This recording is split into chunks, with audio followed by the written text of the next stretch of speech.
Hello, welcome back to the channel. Today we're going to be checking out a demo for a game that has a beautiful itch.io page. It has beautiful load screen, start screens. That's what this is. Look at the art style. Isn't it so fun? The characters are very beautiful. They're very interesting and engaging right off the bat.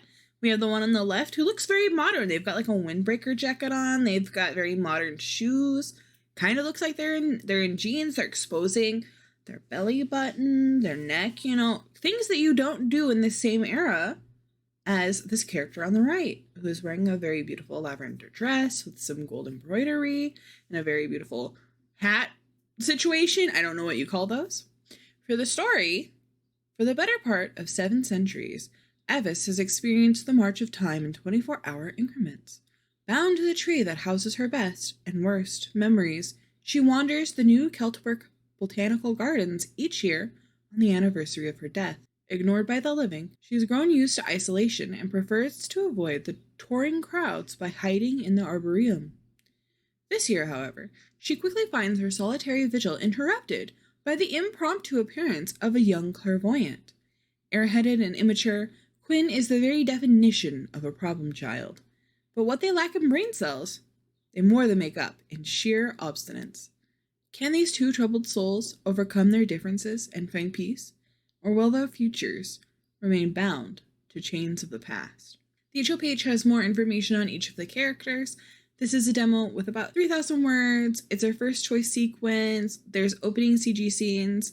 This is a demo, so eventually it's going to be a full game with way more words, probably more full CGs of different choices that you make along the way. They do have upcoming features listed on the itch.io. As always, I will link the itch.io page down below so you can check it out yourself. I'm not sure if first choice means we just have like the first series of choices with just one ending, which is fine if so. But otherwise, in the future, I'm sure there will be more choices to make, and I would love for you to check that out and leave the devs some comments on anything that you find here that you like, dislike, want to see, your thoughts, your expectations, your inspirations. I'm sure that they would love to know. This is a game where it's very writing and creatively intense with art, and they really try to like hone in feelings. And typically games like this really try to pull at the heartstrings with things that authors go through themselves, or the authors want to make a example out of for maybe how we handle meeting new people, how we handle things like loss, stuff like that. That might not be the same, but those are some big topics that tend to be handled. And this one feels like it might encompass some feelings of loneliness. We have our poor character Avis who lost in time, I guess. And that must be very lonely. So I'm excited to see how they portray these characters, especially this young brat of a kid, I guess. Hi, it's Sake from the end of the game. I actually wanted to hop in here before we started with the game proper and show you this navigation tree. It's actually so fun. Look. Isn't that so cool and fun? I know before we just hopped right in, but look, it's so cute. I love this. Look, oh my God. They did so good. It's actually so good. It's so fun. It's clever, it's cute. I don't know how you even code something like this in RunP. I have only managed to ever figure out how to go from A to B to C or whatever. Oh, this is fun. I love the art. Okay, back to the game. There is an old saying that goes something like this. If you could go back and do it over again, would you? Your sin erased, your mistakes undone, your past as white as fresh fallen snow? When hard pressed to answer, many would say no. 'Tis the proper choice, after all, the accepted choice. Most people, I believe, are terrible liars. As for myself, if I could return to the start of my tale, I am afraid of that choice. Have I strength enough to do that again? To walk the same path, knowing full well the fate which awaits me at its end? This I do not know. Still, it does not matter. I cannot go back. We cannot go back. To return is impossible. You must accept this if you are ever to move forward. And if you are unable to face that truth, you become stuck. A wraith tormented by memory, lost in the moment between one breath and the next. In that moment when one's regrets become all the clearer.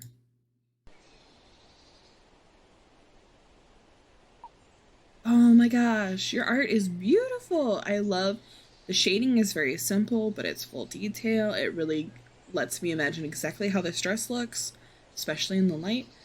The face is very sharp in a way that makes her seem hard. I think her pronoun is she, her. Yes. 'Tis morning already, but where is... I see. Another year, come and gone. You become like me. The story of a morning. I suppose every morning is a new year. 'Tis a beautiful morning, not a cloud to be seen. A perfect day for touring the gardens. How bothersome. I was hoping to be alone this year. How many centuries has it been? 6? 7? How much longer must I be subjected to this? It makes no difference. If I must be awake, I might as well enjoy this pleasant morning. The first gardeners will arrive soon. There's still time for an early morning stroll. Perhaps I'll walk through the arboretum. The lane is always so peaceful at this time of day. Oh, her expressions are so fun and pretty. I have heard tell that the dead enjoy sowing the seeds of discord and chaos wheresoever they may trod. If this is so, I have no knowledge of it. I cannot speak for other spirits, as I have never met another who shares my situation. As for myself, I am not the sort of spirit who enjoys striking terror in the hearts of mortal men. I'd much rather be alone with my thoughts. Of course, this is next to impossible when one is fated to haunt the local botanical gardens. Thankfully, many of the patrons choose to linger near the lakeshore or the rose gardens, where there are plenty of exhibits. Very few choose to venture into the arboretum, with its winding paths and dark corners. In truth, 'tis something of a shame. Should they brave the steep uphill climb, they would find a dazzling reward waiting them. The summit. A conservatory of glass with a domed roof, its arched windows outlined in gold leaf trim. It houses diverse plants from around the world. But its beauty is not the only reason that I make the arduous climb each year. There, nestled in the bushes just off the main path, that is my bench. There, my solitude can go uninterrupted for hours at a time. Of course, it's not my bench. Not mine. As with all else, the bench belongs to the gardens. Anyone may sit there if they like. Some of them even sit on me without realizing it. Regardless, I would like to pretend that it is mine. I have so few pleasures left in this existence. Never again will the breeze stir my veil as I walk. The hem of my kirtle no longer stains with morning dew. But here, surrounded by the trees in silence, I can imagine. I can smell the rich earth, hear the wind as it stirs the newly formed leaves. I can watch the sunlight make patterns on the lake, glimpses of sparkling light barely visible between the branches. And when I close my eyes, I could almost feel the sunlight on my face. I am alive again. I am young again, with no cares and no sorrows to cloud my mind with doubt. I am seated beneath the elm tree, hands folded in my lap, serene and content as I await my... What's this? Someone is here already, but the gardeners have not arrived yet. The gates will not open until morning. But the gardeners have not arrived yet. The gates will not open until mid-morning at best. Who then? Upon closer inspection, this intruder is only a few years younger than myself. Though made of a fine weave, their garments are certainly lacking in areas. No veil, no cap to cover your head. 'Tis a wonder you haven't caught your death. The nights are still cold this time of year. And look at how the dew has fallen upon your trousers. You might have at least brought a proper woolen cloak, or its equivalent in these modern times. Honestly, in any case, you are resting on my bench. Remove yourself at once. Shoo! Shoo! 'Tis no use. No, I must be firm. I must employ all my strength. You, pilgrim, or straggler, or whatever you are, be gone from here! Ah, that seems to have done the trick. Good to know that I haven't lost my touch. Oh, sorry, don't report me. Don't report me, please. What? Look at me. I'm too young to go to prison. They'll eat me alive in there. I didn't even break and enter. See, I have a ticket. I bought it yesterday. I didn't exactly leave when the garden's closed. That's all. There's no harm in a little squatting, right? I mean, I didn't vandalize the property. I didn't even steal anything to eat from the food stalls. I'm starving here. Please don't report me. I promise to leave right now if you just show me to the back gate. All. Be still. There are none here who wish to harm you. Oh. Oh. Oh, thank you. Thank you. Be still. Compose yourself. I thought I was a total goner for a second. I'm usually a lot better about waking up if I hear someone coming, but you were completely silent. Or maybe I was just sleeping too soundly, you know? Nice costume, by the way. Are you a professional reenactor? Wait, are you an actress? Lady Macbeth or something? But I thought Shakespeare in the Gardens wasn't until October. Wait, are you a model? You're pretty enough to become one. Are they having a photo shoot around here? Can I take a selfie for my gram story? That'll do numbers for sure. Are you implying that you can... Don't be shy! Come here, I won't bite! Oh. Ouch! The odd stranger missed me entirely, stumbling across the dusty lane before landing atop a nearby shrub. Although they are able to see and hear me, it seems they are unable to touch me. Their arm went through my torso as though it were made of mist itself. I am somewhat glad of the fact. Oi, what gives? I didn't see you move at all. That is because I did not move. Ah, I get it now. You're a ghost then. I am a spirit. That is so cool. What's your name? When were you alive? Why are you here? Why haven't I seen you here before? Do you always haunt this place? Are you buried here? Were you buried in that? Can you feel my arm? My hand? Oh, I thought ghosts were supposed to be cold, but I can't feel you at all. What did it feel like to die, are you? Enough. Insolent child. Did you never learn to keep still? Or is it the common fashion to assault strangers with endless questions? Sorry, I didn't mean it. Will you at least tell me your name? Then we won't be strangers. My name is Avis. Avis, what? Simply Avis. And who are you? Who am I? Who am I? Why, I'm Quinn Featherstone Ha. Age 21, pronouns they, them, happily married to my girlfriend at Desathal 218. What? Why are you glaring at me like that? Very well, Quinn of Featherstone Ha. Why are you here before the garden gates have opened? Before the first gardeners have arrived? Now, wait just a minute.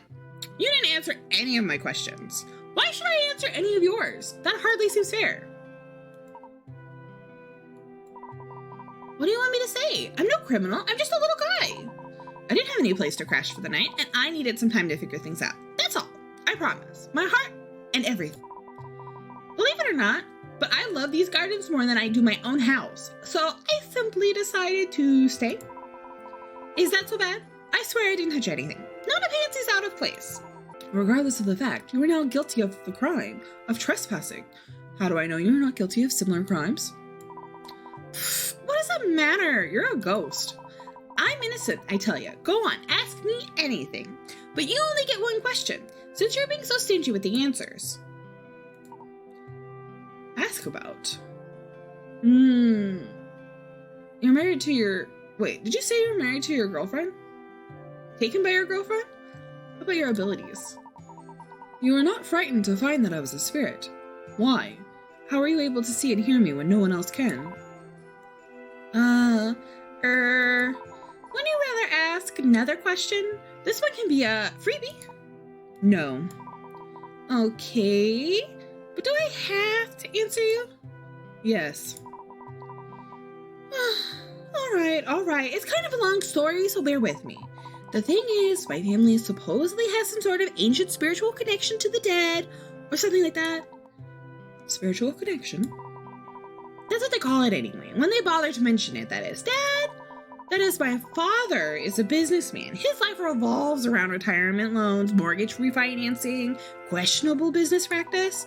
He hates to admit that the Featherstone High fortune wasn't built on the back of investment banking. The truth isn't quite so glamorous. Before we were businessmen, Featherstone Haws were con men. We traveled across the country pretending to be spiritualists and making a fortune of seances. Seance? What does this word mean? Oh, right. How do I explain that? Okay, so a seance is when you pretend to talk to the dead. Pretend? Yeah, not the way you and I are talking, though. The medium goes into a kind of trance, and the ghosts talk through them, like possession, only... Possession? I should hear no more. 'Tis demonic practice that. To boldly make such a claim, and to a veritable stranger. Well, I'm sure lots of people thought the same thing back then, but they liked it anyway, because they could pay someone to let them talk to their dearly departed, right? Ask questions, get advice, that sort of rot. But the thing is, none of it was real. They were just turning a quick profit off lonely grannies and grieving mothers. Bit disgusting, really. My Nan, though, she told me that a long time ago, our family really was able to speak with the dead. Or at least the ones who bothered hanging around after the fact. But the blood's a bit too thin now. Has been for generations. That's how she said it. I wanted to believe her, but if there's one thing my family is really good at, it's lying. Well, then cheating people out of their money. So, I guess when you've been wishing for it your whole life, the thought of talking to a ghost, a spirit, I mean, it's not so far-fetched after all. If anything, it gives me hope that good old Nan wasn't pulling my leg. I see. I have only one question more. How were you able to avoid the gardeners? Oh, that's an easy one. I just climbed a tree and hid until everyone else was gone. I could have slept there too, but I was afraid I might roll off the branch and break my neck. You claim to have touched nothing, yet you openly admit to having climbed to one of the trees in the arboretum. Huh? So what? It's just a tree. You're acting like I did the Watusi in the rose garden. Watusi? So no biggie, no biggie. You're fine with that, right? Right?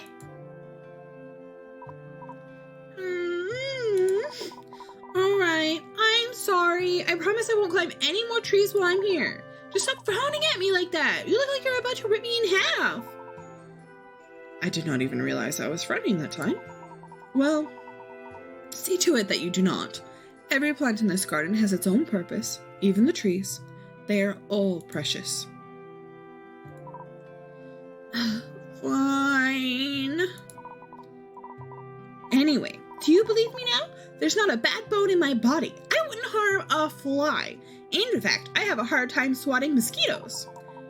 You have managed to satisfy my curiosity. Told ya I'm so trustworthy and everything. It's just because I'm a terrible liar. Truly not living up to the family name. In fact, my father says I'm the worst mistake the family's seen in nearly 200 years. Is that something to be proud of? You may be no liar, but you're a trespasser yet. I haven't forgotten. I know, and I will leave eventually. I just need more time. Time for what? To think up a master plan. I was talking it over with my girlfriend last night before I fell asleep, see? See what? Well, damn. Looks like my phone's died. And my charger's back at the house. I forgot to bring it with me when this is unfair. Why me? My phone's dead, my clothes are wet, my cheeks are all windburnt. I'm literally freezing. Perhaps you should have thought of that before choosing to sleep outside. You have no one to blame but yourself. Well, the plan wasn't always to sleep outside, you know? I was going to sleep in the conservatory, but it's locked. I guess they must lock it at night to keep out wild animals. Or silly young vagrants, perhaps. I tried to break the lock, but I wasn't strong enough. And I was afraid to smash any of the windows. I mean, what if the plants got too cold and died? Their blood would be on my hand. For someone who insists upon making plans, you seem rather quick on my feet? Incapable. What? Aw, come on. You're beginning to sound like my parents. I am beginning to feel sorry for them. Now I believe 'tis high time you made yourself scarce. But I told you before, Look, the front gates don't even open until 9 a.m. What time do the first employees arrive? It will be an hour or so yet. See, that's more than enough time to think up a good plan before sneaking out the back. You still have not shared the nature of this plan of yours, nor why you need one in the first place. What? And spoil the surprise? Besides, why should I tell you anything? I answered all of your questions, but you didn't bother to answer any of mine. I told you my name. That is all you need to know at present. Now, if you will kindly leave. No. Names don't count. I want to know the real stuff, the important stuff. Who are you? What happened to you? What made you decide to stay? I did not decide to. 'Tis too long a tale. Begone, I say. I am beginning to think you a demon after all, one sent to torment me. You can't make me leave, you know. What are you gonna do? Boo me to death? I've got nowhere else to go and nothing better to do. I know I talk a lot, but I'm a good listener, too. Sometimes. Give me a chance to prove it. And anyway, you said yourself that no one else can hear or see you. Haven't you always wanted to tell your story? You have one chance in a lifetime. Death time. Chance. What difference would that make? Telling my own story is naught but wasted breath. I wish I could say that with a clear conscience, but a part of me does warm to the thought of finally being heard, even if it must be this clown. I suppose one cannot choose one's audience. No, you're stuck with me, whether you like it or not. But seriously, I'm freezing my butt off out here. I'm almost willing to break the damn window at this point. Plants or no plants. I shall accompany you to the conservatory. Perhaps I may be able to assist with the lock, provided that you swear to only remain inside long enough to warm yourself. Woohoo! Yeah, of course. Anything you say. I swear on my Nan's grave. Only, you have to uphold your part of the bargain, too. Very well. Let us be on our way. I am sure even someone like you is more than capable of walking and listening at the same time. Yeah, sure. Now, why don't you start from the very beginning? I'm all ears, bestie. This concludes the demo for the Story of a Morning. The game is a current work in progress. We are currently hard at work piecing together the rest. We look forward to sharing the end result with everyone later this year. If you like what you see, please let us know by leaving a comment on the game's itch.io page. See, I told you guys. We hope you stay tuned and continue to support our progress. Thank you so much for playing Triff and B. Wow, so fun! I gave our poor Quinn a really high-pitched, kind of annoying voice, but they seem to have like that high energy, so we'll see if I continue that when the full game is out. I hope Avisa's voice was okay. I'm not really good at doing voices, but I like the story, I like the characters, the writing is pretty good. I will say that I can't tell if Avis sometimes slips into phrasing that Avis would use because the same person is writing them, which is fine, or if Quinn is speaking a little closer to like what their grandma might have phrased things as. Specifically, the word rot came to mind as being a little older and something that Avis might use versus someone from modern day. I know that because I say the word rot because of my great-grandmother who is long gone now, gone from this world, but really no one else I have ever met has said that. So it was a little like, whoa, you're like me, for real, for real. The character dialogue is very good. I like both of them. I like both of their personalities. You can really tell what's going on here. I am presuming that we will see in future editions Avisa's backstory, who she was in life, and then probably, depending on how many centuries it's been that she's like skipped through or how many mornings that she's had after her death, we will be able to see like each century that she has lived, up to modern day. It would be nice if she had a resolution by the end of the full game where she was able to move on. And it would be even more interesting if future games by this developer, if they felt the need to do a future game, had Avis kind of dealing with similar ghost characters, because they really set up, you could do anything with someone who is able to, not seances, but just communing with the dead in any kind of form. The art is really good all the way through. I was too busy reading and trying to do voices for the characters to comment too much on the art. The expressions are amazing. Quinn's, this is a me thing, so I want to preface that in case the devs are watching. Quinn's art is wonderful. It's very cute. It's charming. You can really get a sense of their personality. However, their faces really annoyed me. Just That is a me thing. I think they are absolutely fine. I'm not saying that they should be changed.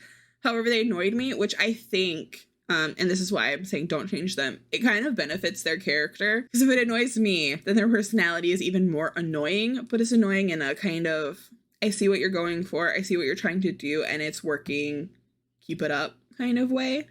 I'm not sure, there might be a better way for me to phrase that, but it's annoying in a charming and annoyingly fun way. And then Avise is the kind of character that I always relate to if I'm like writing or if I'm role playing. I used to role play with friends, long form, like multi-paragraph stuff.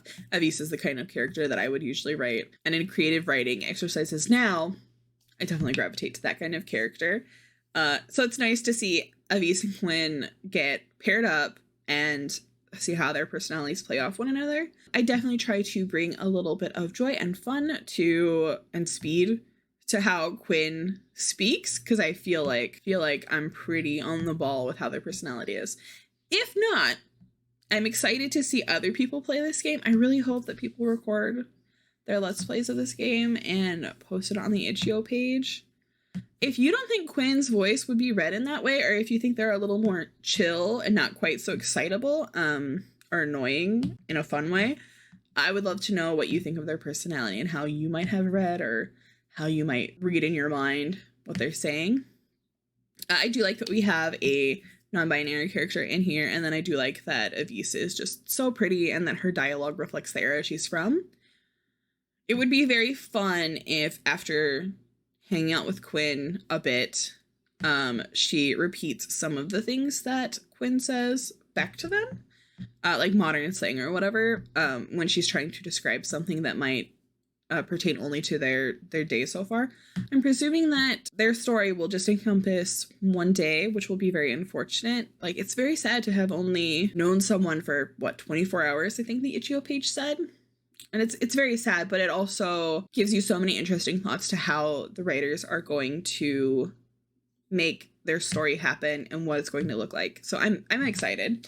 I rambled enough. Again, the link will be down below to the itch.io page. I really hope that if you liked the video, if you liked the story, if you want to play it yourself, hop over into the itch.io page and give the devs a comment about what you liked, what you didn't like, what you're expecting, what you hope to see, that sort of stuff.